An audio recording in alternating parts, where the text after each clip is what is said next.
আমার শ্বশুরবাড়িতে আমার সুনাম সেদিনই কমতে শুরু করেছে যেদিন আমি আমার আপন মামাতো বোনকে আমার দেবরের বউ বানিয়ে এই বাড়িতে এনেছি।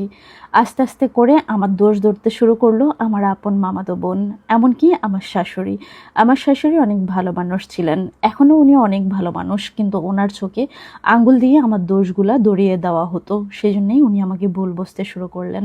আমার বিয়ে হয়েছে, আমার হাজব্যান্ড ইউরোপে থাকে, আর আমার দেবরও ইউরোপে থাকে।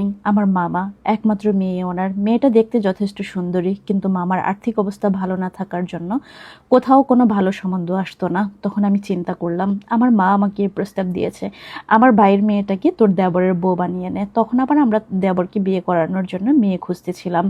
আমার শাশুড়িকে আমি প্রস্তাব দিলাম, আমার শাশুড়ি প্রথমে নিষেধ করেছে, কারণ ওনাদের সাথে আমার মামার ফ্যামিলি কোনোভাবেই যায় না। কিন্তু আমি আমার হাজব্যান্ডকে বলে আমার দেবরকে ছবি পাঠিয়ে ওদেরকে আমি অনেক কষ্টে রাজি করিয়েছি।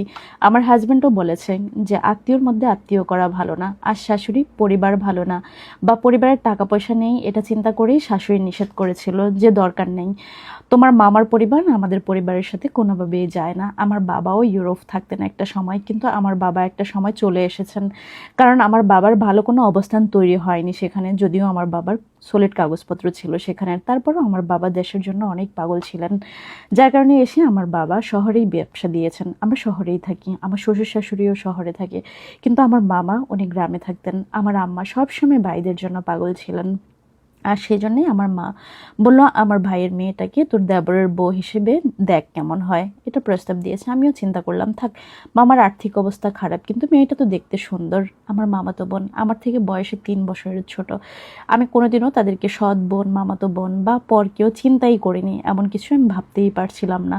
আমার হাজব্যান্ড তখন ইউরোপে গিয়েছেন, দেবরও গিয়েছেন, ভালো অবস্থান তাদের, তারা ঢাকাতে নিজেদের ফ্ল্যাটেই থাকেন। সব কিছু মিলিয়ে আমি আমার শাশুড়িকে একদিন প্রস্তাব দিয়েছিলাম যে কামরুল তো দেশে আসবে, আমার মামাতো বোনকে যদি ওর বউ হিসেবে আমরা দেখতে যাই তাহলে কেমন হয়। আমার শাশুড়ি বললেন কে সেই মেয়েটা? আমি বললাম কেন আমার মামাতো বোন। আমার শাশুড়ি বললেন না মা, আত্মীয়র মধ্যে আত্মীয় ভালো না। আমার শাশুড়ি আমাকে অনেক ভালোবাসেন, অনেক আদর করেন, আর এইদিকে আমি যেহেতু বাড়ির বড় বউ, সেহেতু আমার শাশুড়ি আমাকে আদর করবে না, এটা হতেই পারে না। আমার শ্বশুর শাশুড়ি অনেকবার তাদের ছেলের কাছে গিয়েছেন, আমার খালাই শাশুড়ি, মামা শ্বশুর সবাই ইউরোপেই থাকেন। যাই হোক, আমার কেন যেন ভালো লাগলো না আমার শাশুড়ির এই কথাটা, কষ্ট পেয়েছিলাম। তারপর আমার শাশুড়ি কী যেন মনে করে বলল যে তাইলে চলো একদিন মেয়েটাকে দেখে আসি। আমার শাশুড়িকে নিয়ে গ্রামে গেলাম, সাথে আমার মা বাবাও গিয়েছে, কিন্তু আমার শাশুড়ি সেখানে গিয়ে তাদের পরিবেশ দেখে সাথে সাথেই আমাকে ডেকে বলেছে, না মা, তোমার দেবর কোনোভাবেই এই পরিবেশে বিয়ে করবে না। আমি বললাম অসুবিধা কোথায়, আমরা বিয়ে করিয়ে আমাদের বাসায় নিয়ে যাব, আমাদের তো গ্রামে আসার দরকার নেই মা, আমাদের কোনো কিছুর তো অভাব নেই। ও শ্বশুরবাড়িতে, আপনারা তো আমাদের বাসায় গিয়ে পড়ে থাকেন না, ও নিশ্চয়ই ওর শ্বশুরবাড়িতে আসবে না, এমনটা বলেছিলাম। শাশুড়ি বললো আচ্ছা তোমার দেবরকে জিজ্ঞেস করতে পারো, ছবি পাঠিয়ে দেখতে পারো। আমি ওই যে বললাম আমার মামাতো বোনটা অত্যন্ত সুন্দরী ছিল। আমার দেবরও প্রথম প্রথম একটু আমতা আমতা করেছিল, সে আবার একটা মেয়েকে ভালোবাসতো, সেই মেয়ের কাছ থেকে সে প্রত্যাখ্যান হয়েছে। সে মেয়ে ইউরোপেই থাকে, তবে বাংলাদেশি। যাই হোক, সব কিছু মিলিয়ে তখন আমার দেবর দেশে আসার টাইম হয়েছিল। এক পর্যায়ে কেন যেন হাজব্যান্ডকে রাজি করিয়েছি, হাজব্যান্ড আবার দেবরকে রাজি করিয়েছে। আমার মন রক্ষার্থেই আমার শাশুড়ি, আমার দেবর, হাজব্যান্ড সবাই রাজি হয়েছে। আমরা আগেই আংটি পরিয়ে রেখেছি। দেবর দেশে আসার সাথে সাথেই আমরা বিয়ের অনুষ্ঠান করি, মামা মামি এমনকি মামাতো বোনকে আমাদের বাসায় নিয়ে এসে রেখেছিলাম। তারপর সেখান থেকে কমিউনিটি সেন্টারে অনুষ্ঠান করেছি, সেই টাকাটাও আমার মা অর্ধেক বহন করেছে, আর আমি অগোচরে অনেক টাকা দিয়েছি সেই অনুষ্ঠানে। কিন্তু আমার মামাতো বোন অকৃতজ্ঞ, ওই যে ছোট লোক গরিব মানুষ, কোনোদিনও ঠিক এই পরিবেশের বউ হওয়ার সাথে সাথেই তার অহংকার বেড়ে গিয়েছে। আমার দেবর কিন্তু শুরু থেকেই একটু মনোমালিন্য ছিল, কারণ আমার দেবরকে নিয়ে আমরা প্রথম যখন গ্রামে বেড়াতে গিয়েছি, আমার মামার বাড়ির পরিবেশ দেখে তার অনেক অসন্তুষ্ট প্রকাশ করেছে, তার মন খারাপ হয়েছে। তারপর তাকে সান্ত্বনা দিয়েছি, তুমি সুন্দর একটা বউ পেয়েছো, আর কি চাই, মানুষ তো সব কিছু পায় না, দেখো তোমার ভাই তো শ্বশুরবাড়ি পেয়েছে, কিন্তু আমি তো দেখতে অতটাও সুন্দর না, এমনটা বলে বলে সান্ত্বনা দিয়েছি। আমার হাজব্যান্ড তখনও দেশে আসেনি, আমরা বিশাল করে অনুষ্ঠান করেছিলাম। যাই হোক, যখন আস্তে আস্তে আমরা দুই বোন একই পরিবারে থাকতে শুরু করেছি, দেবরও এসেছিলেন অল্প কিছুদিনের জন্য, তারপর চলে গিয়েছে। তবে আমরা ইউরোপে কোনোদিনও যাব না, এটা আগে থেকেই সিদ্ধান্ত ছিল। আমার বিয়ের আগেই আমার হাজব্যান্ড বলেছে আমার বাবাকে একটা সময় আমার হাজব্যান্ডও দেশে ফিরে আসবে, কারণ আমার হাজব্যান্ডেরও ইউরোপে সেটেল হওয়ার পছন্দ না। আমার শ্বশুর শাশুড়ি যেহেতু ওনাদের দুইটাই ছেলে, কোনো মেয়ে নাই, ওনারাও ওইভাবে ছেলেকে এভাবে দিয়ে রাখবে না। তো যাই হোক, আমরা তো আগে থেকেই সব কিছু মেনে নিয়েছি যে বাংলাদেশেই আমাদের সব কিছু। কিন্তু আমার মামাতো বোনটা আমার দেবরকে বিয়ের 1 মাস না যেতেই ইউরোপে যাওয়ার জন্য খুব যন্ত্রণা দেওয়া শুরু করেছে। আমার দেবরও কোনোভাবেই বউকে নেবে না, কারণ আমরা যেতে চাই না, সেই জন্য আমার দেবরও সিদ্ধান্ত নিয়েছে সেও তার ভাইয়ের সাথে একটা সময় বাংলাদেশে ফিরে আসবে। এই যে একটা ঝামেলা শুরু করেছে আমার মামাতো বোন, এটা নিয়ে অনেক তুরকালাম হয়েছে। সে তো চিল্লা ফাল্লা করে একাকার করেছে। আমার দেবরের নাকি সেখানে পরকীয়া আছে, সেখানে সংসার আছে। আসলে এমন কোনো কিছুই না। সে উল্টাপাল্টা কথা বলে আমার দেবরকে মানুষের কাছে হেনস্থ করতে শুরু করেছে, এমনকি সবার সামনে আমাকে লজ্জিত করা শুরু করেছে। আমি নাকি তার জীবনটা ধ্বংস করে দিয়েছে, আমি নাকি তাকে বিয়ে দিয়েছি, এই জন্যই সে এমন একটা চরিত্রহীন পুরুষকে বিয়ে করেছে। কিন্তু বিশ্বাস করুন, আমার দেবর শুধু একটা মেয়েকে ভালোই বাসত। সে বাংলাদেশি, তবে ইউরোপে থাকে।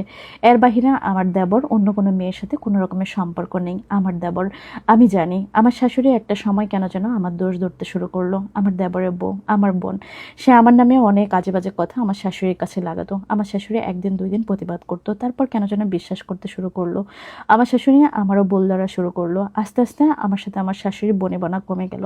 কেমন যেন একটা অশান্তি সৃষ্টি হয়ে গেল সংসারটার মধ্যে। আমি শুধু আমার মামাতো বোনকে একদিন বলেছিলাম, ফারজানা, তোকে আমি আমার দেবরের বউ করে আনাটা আমার জীবনের ভুল এবং বোকামি ছিল। সেই যদি গরিব বাবার ঘরে পড়ে থাকতি, অবমাননায় থাকতি, তাহলে বুঝতে পারতি যে তুই কোন অবস্থানে আছিস। এটা বলাতেই সে আমার মামা মামির কাছে আমার নামে মিথ্যা কথা বলেছে, আমার শাশুড়ির কাছে মিথ্যা কথা বলেছে।